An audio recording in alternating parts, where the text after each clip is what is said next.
ప్రెగ్నెన్సీలో తప్పకుండా చేయించుకోవాల్సిన స్కాన్స్ ఏవేవి అండ్ అవి ఎప్పుడు చేయించుకోవాలి? This is doctor Sindhu Koduri, consultant gynaecologist and ఆబ్స్ట్రిషియన్. First scan early pregnancy scan. అంటే ప్రెగ్నెన్సీ కన్ఫర్మ్ అయిన వెంటనే ఒక అరౌండ్ 6 వీక్స్ or 7 వీక్స్కి ప్రెగ్నెన్సీ గర్భసంచిలోనే ఉందా లేదా, హార్ట్ బీట్ వచ్చిందా లేదా అని తెలుసుకోవడానికి చేసే scan early pregnancy scan. Second scan NT scan. ఇది అరౌండ్ 11 to 13 వీక్స్లో చేస్తాము. ఇది బేబీ ఎలా ఉంది, హార్ట్ బీట్ బాగుందా లేదా, ఎన్టీ ఎలా ఉంది అని చూసుకోవడానికి, ప్లసెంటా ఫామ్ అయిందా లేదా అని చూసుకోవడానికి. Next scan TIFFA scan. ఇది around 5th month 18 to 22 weeks మధ్యలో చేస్తాం. ఇది బేబీ బాడీ పార్ట్స్ ఎలా ఉన్నాయి, బేబీలో ఏమైనా అనామలీస్ ఉన్నాయా, ఇంకా హార్ట్ ప్రాబ్లమ్స్ ఏమైనా ఉన్నాయా అని తెలుసుకోవడానికి చేసే scan. Next scan around 7th 8th మంత్లో చేస్తాం. That is growth scan.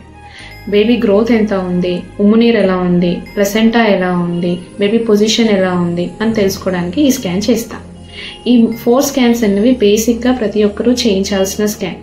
ఆ తర్వాత depending upon the patient condition and కాంప్లికేషన్స్ని బట్టి మీ గైనకాలజిస్ట్ చెప్పిన ప్రకారం ఎక్స్ట్రా స్కాన్స్ కూడా చేయించుకోవాల్సి వస్తుంది.